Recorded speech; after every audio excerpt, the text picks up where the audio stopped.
defensive back out, so they'll go to more of a dime package here on this 4th and extremely long. Chambers a throw here out of the shotgun, looking. He's throwing deep. He's looking for Huffman, and it's going to be incomplete. Trying to hit Huffman on a wheel route, but it's going to be a turnover on downs. So the big sack by Muenster kind of neglected an opportunity for Albany to score, and both these two heavyweights have punched each other in the chin, and both of them still standing here at 0-0. Yeah, and you flip the field right here. You put yourself in good field position. You prove that you can move the ball. But I think it's just going to be one of those games that it's going to come down to a big play here or there. All right, it's a 1st and 10 here for Kearney in the Muenster offense. Kearney to throw here. This will be his first throw. He's going to sprint left. He's throwing on the run. That's a reception on the far sideline. That's a pickup of about 14 yards.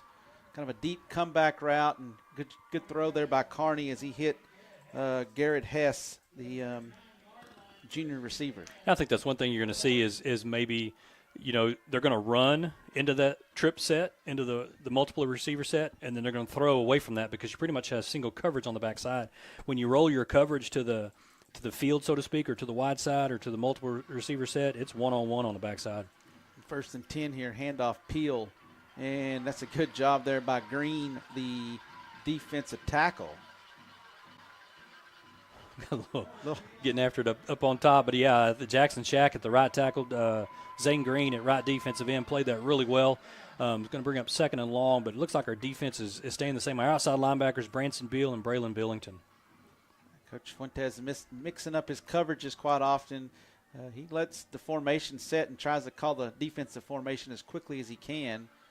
Albany kind of shuffles around here. It's going to be a 2nd down and 9. Kearney to sprint out to his right, looking to throw. He's got a receiver deep, and that's going to be caught. That's going to be a completed pass as Branson Beal's trying to wrestle the football away from the receiver, but that'll be at a completion all the way into Albany territory to about the 22-yard line. Yeah, he dropped that right in the bucket.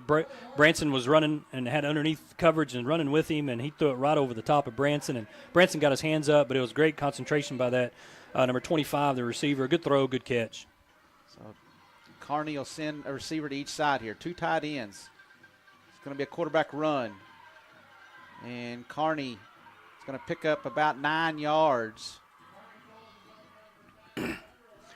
Yeah, it looks like we're making a defensive adjustment right there and probably weren't lined up exactly like we should have been. We really didn't have an edge rusher on that outside. And, your defensive end really is the one that he plays C-gap. It's hard for him to turn everything back in. And but as we're flipping our coverage there, it looks like we didn't have an outside linebacker. So 2nd and 1 here. Kearney to hand it to Peel. Peel, the halfback, right up the middle, and he'll get down close to the 6-yard line. That'll move it to a 1st and goal situation. That's one thing you always think about Muenster's, big up front, do a good job of blocking. They're going to have some angles on you and those things. So those defensive tackles are really going to have to work hard. Defensive ends are really going to have to work hard to hold their position. So Kearney takes the snap, hands it to Peel. Peel